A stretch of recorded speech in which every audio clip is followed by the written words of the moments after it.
The Genuine Article. Discussion and commentary based on articles from JACC. Hello, I'm Tony DeMaria, the editor of JACC, and I'm here with another issue of the Genuine Article, and I have the opportunity to talk to Barry Marin, who's well known to everyone and comes to us from the Minneapolis Heart Institute, and Dr. Gaetano Tiene, who's a cardiovascular pathologist from Padua. And we're talking about the very interesting question of pre-athletic screening and proscription from participation, which really is a controversial issue at the moment when one looks at the various recommendations, those from Italy, from Europe, and from the United States. So Barry, we might start with you in representing, so to speak, the American view of what ought to constitute pre-athletic screening. Well, in the United States, as customary practice, we have history and physical screening. This is very similar to that in many other parts of the world. The idea of adding testing to screening, such as with an electrocardiogram, is an idea that comes to us largely from Italy, where this has been practiced for over 25 years. The question is really, in terms of what is the best strategy for screening athletes, is dependent on what society you're talking about, what healthcare system you would like to fit that process into. Well, the Italians certainly have really gone at this in a very systematic way, mandatory pre-athletic screening by physicians well trained in this. And Dr. Tiene, your experience, the experience in Italy has been quite positive, hasn't it? Absolutely. I would like to tell you some history of this compulsory pre-participation screening. We were in the 70s. There were a series of tragic events there, and then it was thought to be necessary to introduce a law. They are not simply guidelines. This is a law that is a compulsory. And this was published in '82, this law. And this law includes as obligatory the history, the visit, and the electrocardiogram. And this is the news. The electrocardiogram is compulsory. And is there evidence that this really produces a benefit? Absolutely. In 25 years, we were able in the Veneto region to demonstrate a 90% of decline of sudden death in athletes, 90% of decline. That's quite an amazing statistic, Barry. Doing an electrocardiogram with trained physicians would seem to be pretty effective. Why don't we do it in the States? Well, there are several reasons. First point to make is, or at least ask the question, is the mortality rate from athletes different here in the United States than it might be in a place like Veneto in Italy? And our data would suggest that these mortality rates are similar,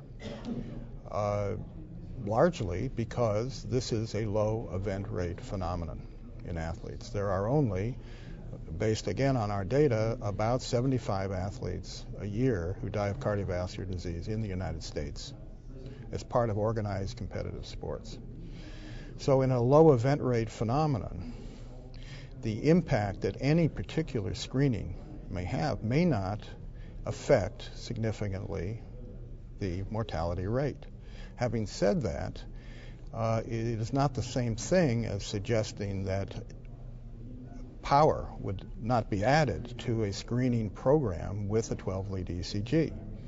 But with that power, I must add, comes false positivity. which complicates and contaminates a large national screening program. Sure, and could lead to additional unnecessary testing, perhaps. I guess moving on, Gaetano, there seems to be a difference in how the Europeans approach proscription of athletic participation. There's a much higher rate of proscription in Yes. Europe than in the United States. For instance, people who are genotype positive for long QT. Do you think that's the appropriate approach? I think that it is quite convincing because we believe that is life-saving. That is not give the eligibility of people with cardiovascular disorder at risk, frequently concealed, unfortunately. Anyway, I think it is absolutely rewarding, the data and the findings and the results that we achieved.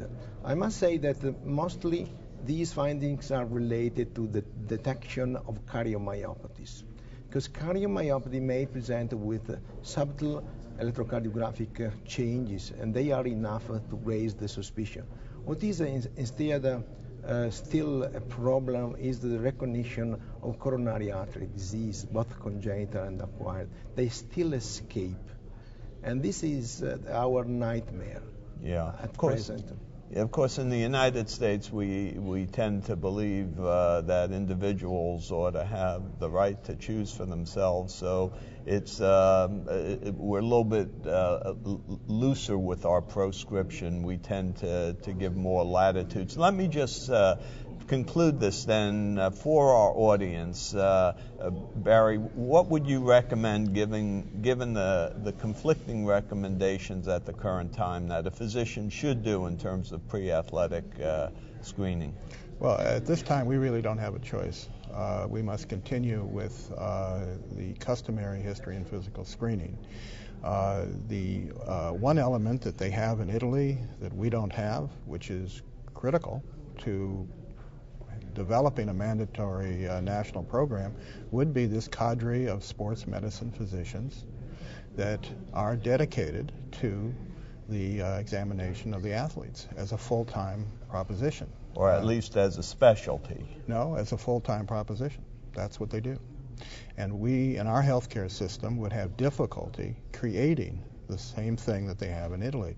And so I don't like to look at this as a cost issue necessarily, because we are talking about lives, but more as a resource issue. And who would do the examinations? And how would this mandatory system be set up? And what legal and liability issues would be involved within our healthcare system in this society? It's more complicated than it may seem at the beginning. Yeah, and Dr. Tiene, I guess you would feel that the Italian system remains the best Yes. of all possible worlds. I think that we were able to prove that is effective, our system. So our dream now is that this system will become worldwide and to prevent sudden death in the young people. This is a conversation clearly to be continued sometime in the future. Thanks very much for being with us. Thank you. You're welcome.